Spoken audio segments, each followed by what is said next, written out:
ഇന്ന് മാർച്ച് 22 ലോക ജലദിനം. വെള്ളത്തിന്റെ പ്രാധാന്യം വിളിച്ചോതുന്ന ദിനം. വെള്ളമില്ലാതെ ഒരു ദിവസം കഴിച്ചുകൂട്ടുക എന്നത് ചിന്തിക്കാൻ തന്നെ ബുദ്ധിമുട്ടുള്ള കാര്യമാണ്. മനുഷ്യനായാലും മൃഗങ്ങൾക്കായാലും സസ്യങ്ങൾക്കായാലും ജീവൻ നിലനിർത്തണമെങ്കിൽ വെള്ളം അത്യാവശ്യമാണ്.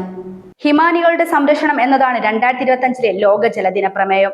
ഹിമാനികളുടെ സംരക്ഷണത്തിന് ഊന്നൽ നൽകുന്ന ഈ പ്രമേയം സുപ്രധാന ശുദ്ധജല സ്രോതസ്സുകൾ സംരക്ഷിക്കുന്നതിനും ആവാസ വ്യവസ്ഥയെ സംരക്ഷിക്കുന്നതിനും ഭാവി തലമുറകൾക്ക് ജലസുരക്ഷ ഉറപ്പാക്കുന്നതിനും കാലാവസ്ഥാ വ്യതിയാനത്തിനെതിരെ ഉടനടി നടപടി സ്വീകരിക്കാൻ ആഹ്വാനം ചെയ്യുന്നു. കുളിക്കാൻ, കുടിക്കാൻ, അലക്കാൻ, ചെടി നനയ്ക്കാൻ, പാചകം ചെയ്യാൻ അങ്ങനെ ഒരു മനുഷ്യന് ഒരു ജീവിതത്തിൽ ചെയ്യുന്ന പ്രവൃത്തികളിൽ ഭൂരിഭാഗവും ജലം ഒരു പ്രധാന ഘടകമാണ്. ജലം കിട്ടാതെ വലയുന്ന നിരവധി ആളുകളാണ് നമുക്കിടയിലുള്ളത്. ശുദ്ധമായ ജലം കിട്ടാതെ പോകുന്നവർ, വെള്ളത്തിനായി മൈലുകൾ തേടി പോകുന്നവർ ഇന്നും നമുക്കിടയിലുണ്ട്.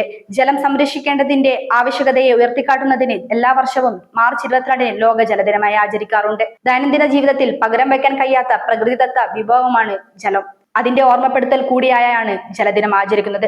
ജീവിതത്തിൽ വെള്ളത്തിന്റെ പ്രാധാന്യത്തെക്കുറിച്ച് അവബോധം സൃഷ്ടിക്കാൻ ഒരു ദിവസം നീക്കിവെക്കണമെന്ന് ഐക്യരാഷ്ട്രസഭയുടെ ജനറൽ അസംബ്ലി ഐകകണ്ഠേന പ്രമേയം അംഗീകരിച്ചത് മുതൽ 1993 ലോക ജലദിനം ആചരിക്കാൻ തുടങ്ങിയത്. അന്ന് മുതൽ ലോക ജലദിനം ഇന്ന് വരെ ആചരിച്ചു വരുന്നുണ്ട്. കേരളത്തിന്റെ വരദാനമാണ് കാലാവസ്ഥയും ഭൂപ്രകൃതിയും. അതനുസരിച്ച് 44 നദികളുള്ള കേരളത്തിൽ ഇപ്പോഴും ശുദ്ധജല ലഭ്യത കുറവ് അനുഭവിക്കുന്നുണ്ട്. അതുകൊണ്ട് തന്നെ എല്ലാ കടകളിലും കുപ്പിവെള്ള സംസ്കാരം കാണുന്നു.